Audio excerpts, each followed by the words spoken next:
Hello, Andrew. How are you? I am doing very well. Um, I am getting ready. I don't know if you know, I'm going on a trip this weekend. I am flying to Chicago on Sunday. I'm going to attend the American Geophysical Union annual fall meeting in person in Chicago. It's AGU22. This is going to be my sixth one, my fourth one in person. I'm very, very excited. Have you heard of AGU? I have. I can sense and share your excitement. I am also going to Chicago on Sunday and will be there all week. So looking forward to reconnecting with colleagues that I've known for a long time and meeting many new colleagues as well and seeing some great science. It's always a really exciting week. It's 5 days long, full of presentations from morning until 7, 8 o'clock at night, town halls, networking, collaborations. What's the most important part of AGU for you as a field researcher, a faculty member, someone who works with students? What is it that you look for when you go? Yeah, I don't think there's one single most important part, but anecdotally, I can remember a colleague one time telling me that for him, the absolute best thing about AGU was to just stand in the concourse and just like a filter feeder, just like meeting friends old and new. And the way he was exaggerating, it sounded like he never even went to a single session, which is, of course, a bit extreme. But I like the image to a degree because for me, it helps emphasize how important it is to just have this opportunity to be together, share science, to interact, to meet one another in ways that we have tried to do remotely in the last few years with varying degrees of success, which is certainly laudable, but everyone's excited to have an opportunity to be back together in person. That's what these meetings are really all about. You're presenting. I'm presenting a poster, yes. And so it's poster sessions are like 3.5 hours long. You can stand there, step away, go see some stuff, take a break. Um, what about a poster session is so engaging with you? Why do you enjoy presenting posters?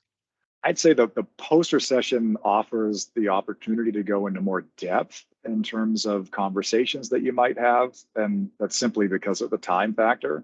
If you give, a well-delivered, well-timed oral presentation, there might be one or two questions at the end if you're lucky, and that's it.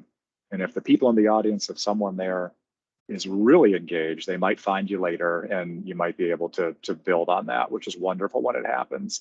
But more often than not, put a lot of effort into that poster, or excuse me, the oral presentation. You give the presentation, it's high profile because all eyes are on you for a brief fleeting moment, and then it's kind of over. There's the poster, that 3.5 hours you referred to.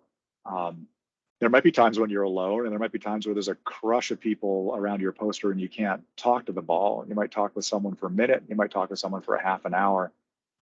It's remarkable, and it's unpredictable. So we'll see how things go for me. When you go in the poster hall at AGU, it's overwhelming. Oh Thousands yeah. and thousands and thousands of these posters. And of course, AGU encourages you to step outside the fields that you usually study. What captures your attention about a poster that makes you want to stop and maybe talk to someone who does something different than you?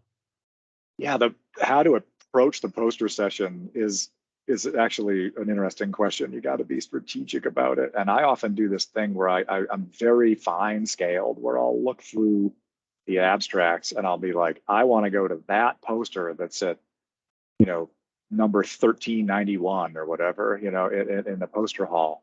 And the funny thing happens on the way to that poster. I may not even get there because of what I might walk by on the way there, or who I might see who happens to be going down that same aisle and so on. I mean, the layout of a poster that catches your eye, this is like a conversation I would have with a student. It'd be like, yeah, don't put a lot of text on it, make it digestible, make it easy to read, easy to understand. And AGU in the last few years has had people with posters that were almost just a single picture with like minimal text. Has been kind of a little bit of a movement toward like the super minimal poster, which if you do it right is clever too, but you won't always be at your poster either. It's going to be up all day. So I tend to at least try to make sure that my poster is going to be intelligible to anyone who might come by when I'm not there, to explain it to them. So it's fun.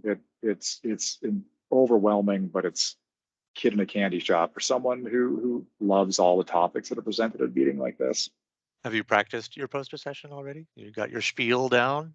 I'll admit I didn't practice my poster, although it's on Friday, there's still time. Plenty I of mean, time. a well-organized poster, and I hope mine is well-organized. It does the story for you, and I'm there hopefully to provide answers to deeper or related questions. If I had to provide a organized, robotic, pre-planned spiel in order for someone to engage with my poster, I would think that I maybe set it up wrong. Be like, per my poster right here, you can find that answer. It's right here in section. That's right. The last little thing I'll ask you about posters, and then we've got stuff to do. We've got a lot of preparation to do for the travel this weekend. Is there's been a movement in the past few years to have posters printed on fabric Yes. versus paper and then laminated it. Um, do you have a preference for your poster? The idea there was that no one, or at least no one I know, enjoys like traveling with a poster rolled up in their hand halfway across the country or around the world or whatever. It's just a pain. Sounds lame, but it's just a pain. And so the fabric ones, at least in a perfect world, you could fold them up and put them in your luggage or something like that. The ones that I've seen over the years have often been a little bit blurry, and I don't know if that's the printing or if it was the way they were set up in the first place. So I've never done it. I'm sure it can be done well, though, and I'll be curious to see. Maybe I'll be so convinced of that at the AGU next week that I'll never travel with a rolled up poster in my hand again. Or they also have e-posters and the Yeah, online posters and all that sort of stuff. So yeah, I made science one as is well. always changing. There's always new things to do. The multimedia one that you had was really fun. The clips that you could have Yeah, audio. So, yeah, who knows? yeah. We'll Science see. is, we're pushing the boundaries. Hopefully. Thanks, Jeff.